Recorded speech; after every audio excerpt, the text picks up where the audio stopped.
இந்த மாதத்தில் எதை குறிச்சும் நீங்கள் கவலைப்பட வேண்டிய அவசியம் இல்லை. இந்த மாதமும் கர்த்தர் தான் உங்கள் கரத்தில் கொடுத்துருக்கிறார். இந்த மாதமும் அவரே உங்களுடைய கரத்தை பிடிச்சி நடத்துவார். இந்த மாதம் நிறைய காரியங்களை கர்த்தர் உங்களுக்கு கற்றுக் கொடுப்பார். இந்த மாதம் உங்களோடு கூட யார் நடந்து வருகிறாரோ இல்லையோ, கர்த்தர் உங்களோடு கூட கர்த்தர் நடந்து வருவார். உங்களை தூக்கி சுமப்பார், உங்களை அலங்கரிப்பார். நீங்கள் நினைக்கிற எந்த ஆபத்தும் உங்களை தொடாது. நீங்கள் நினைக்கிற சத்துருடைய போராட்டம் எதுவும் உங்களை தொடாது. உங்களை சுற்றி கர்த்தர் வேலி அடைத்திருக்கிறார். இஸ்ரவேலுக்கு விரோதமான மந்திரவாதம் இல்லை, யாக்கோபுக்கு விரோதமான குறி சொல்லுதல் இல்லை. உன் வழிகளெல்லாம் உன்னை காக்கும்படி உனக்காக தம்முடைய தூதர்களுக்கு கர்த்தர் கட்டளை எடுக்கிறார். அதனால இந்த மாதம் உங்களுக்கு வெற்றியாக தான் இருக்கும். அதனால் எல்லாரும் விசுவாசத்தோடு இந்த மாதத்தில் முன்னேறுவோம். ஆண்டவர் பெரிய அற்புதங்களை கர்த்தர் செய்வாராக. ஆமென். இந்த மாதத்தில் ஆண்டவர் நமக்கு கொடுத்த ஒரு வாக்குத்தத்த வசனத்தை நாம் இன்றைக்கு வாசித்து உங்களுக்காக ஜெபித்து முடிக்கிறதற்கு நான் ஆசைப்படுகிறேன். எல்லாரும் வேதத்தை திறந்து நாம் எடுத்துக்கொள்ளலாம். சங்கீதம் 126வது சங்கீதத்தை நாம் எடுத்துக்கொள்வோம். 126வது சங்கீதம் 5வது வசனத்தை எல்லாரும் வாசிக்கலாம். கண்ணீரோடு விதைக்கிறவர்கள் கம்பீரத்தோடே அறுப்பார்கள். அள்ளி தூவும் விதையை சுமந்து கொண்டு போகிறவன் அழுது கொண்டே போகிறான். ஆனாலும் தான் அறுத்த அரிக்கட்டுகளை சுமந்து கொண்டு கம்பீரத்தோடே திரும்பி வருவான். இன்னொரு விசை கூட வாசிக்கலாம். கண்ணீரோடு விதைக்கிறவர்கள் கம்பீரத்தோடே அறுப்பார்கள். அள்ளி தூவும் விதையை சுமக்கிறவன் அழுது கொண்டு போகிறான்.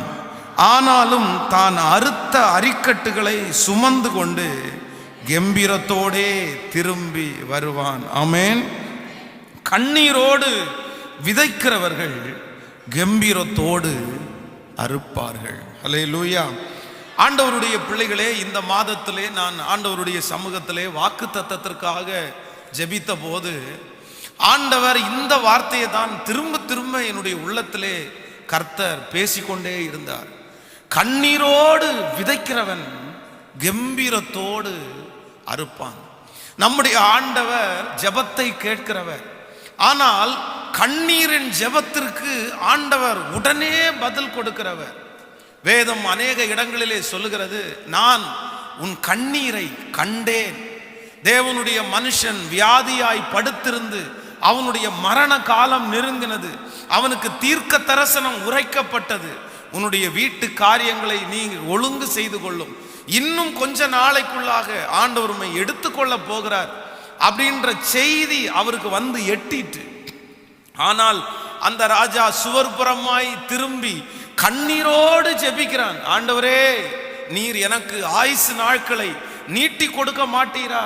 நான் இப்பொழுது சாகிறதற்கு நான் விரும்பல, இன்னும் நிறைய காரியத்தை நான் செய்ய வேண்டியது இருக்குது அப்படின்னு அவன் ஆண்டவருடைய சமூகத்துல கண்ணீரோடு ஜெபம் பண்ணும் போது ஆண்டவருடைய வார்த்தை, அந்த சொல்லி கொண்டு போன தீர்க்கதரிசி போய் தன்னுடைய பிளேஸுக்கு சேர்றதுக்குள்ள ஆண்டவருடைய வார்த்தை வருது, இல்ல திரும்பி போய் என் மகனிடத்துல சொல்லு, உன் கண்ணீரை கண்ட, ஆதலால் உன்னுடைய ஆயுசு நாட்களை இன்னும் 15 வருடத்தை உனக்கு நீட்டி உனக்கு தர்றேன்னு சொன்ன அந்த தேவனாகிய கர்த்தர் தான் இன்றைக்கு இந்த ஆலயத்திலே இந்த மாதம் இந்த வாக்குத்தத்தத்தை உங்களோடு பேசுகிறார்.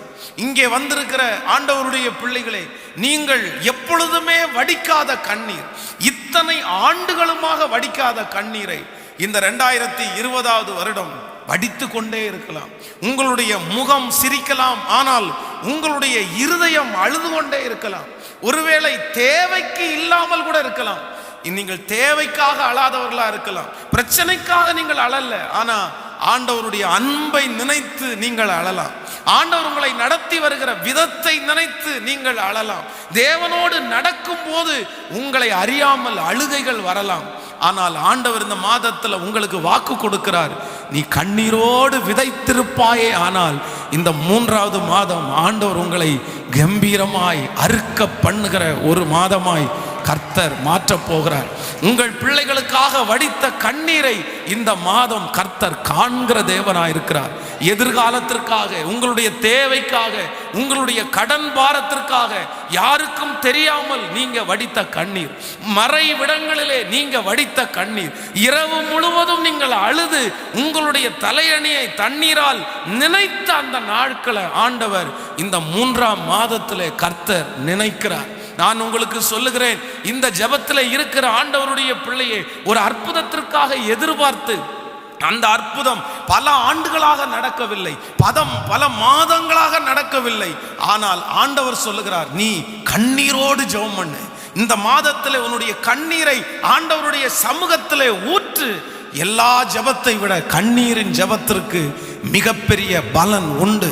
வாலிப தம்பி அப்படித்தான். உன் கண்ணீர் என்றைக்கு சிந்தப்படுகிறதோ அன்றைக்கே உன் எதிர்காலத்தில் வெற்றியை கர்த்தர் எழுதிவிட்டார் என்று அர்த்தம். உன் கண்ணீரை கர்த்தர் காண்கிறவர். அதனால நிறைய கண்ணீர் விட்டு ஜெபம் பண்ணுங்கள்.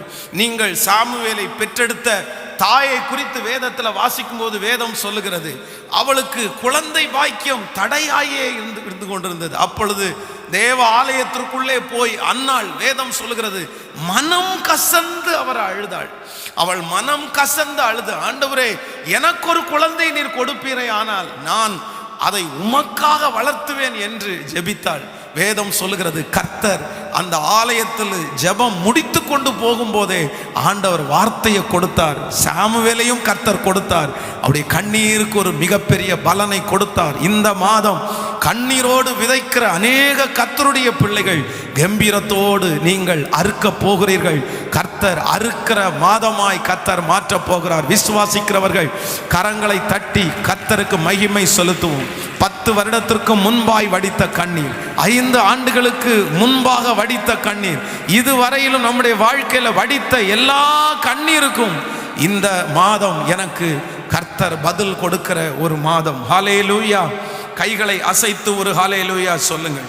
இன்றைக்கு இந்த வார்த்தையை நான் தியானித்து கொண்டிருக்கும் போது ஆண்டவர் இந்த இடத்துல சொல்லும் போது சொல்லுகிறார், கண்ணீரோடு விதைக்கிறவர்கள் கம்பீரத்தோடு அறுப்பார்கள். அப்படின்னா இந்த உலகத்திலேயே நன்மையை நாமாய் செய்ய முடியாத, இல்லைன்னா நாமாய் கெஸ் பண்ண முடியாத, கணிக்க முடியாத ஒரு வேலை என்கிறது இந்த விவசாய வேலை தான். இந்த விவசாய வேலையை பொறுத்த அளவில் யாருமே அது எப்படி வரும் என்று சொல்ல முடியாது. அது இந்த ஆண்டு நல்லா விளையுமா, நல்லா விளையாதா, அதுக்கு விளைச்சல் நல்லா இருக்குமா, அதை யாராலையுமே சொல்ல முடியாது. அப்படின்னா கணிக்க முடியாது. அவர்களால் எல்லாவற்றையும் செய்ய முடியும், அதை பாதுகாக்க முடியும், அதற்காக உரங்களை போட முடியும், அதற்காக பிரயாசங்களை எடுக்க முடியும். ஆனால் அவர்களால் விளைச்சலை மட்டும் அவர்களால் கொடுக்க முடியாது. விளைச்சலை கர்த்தர் மட்டும்தான் கொடுக்க முடியும்.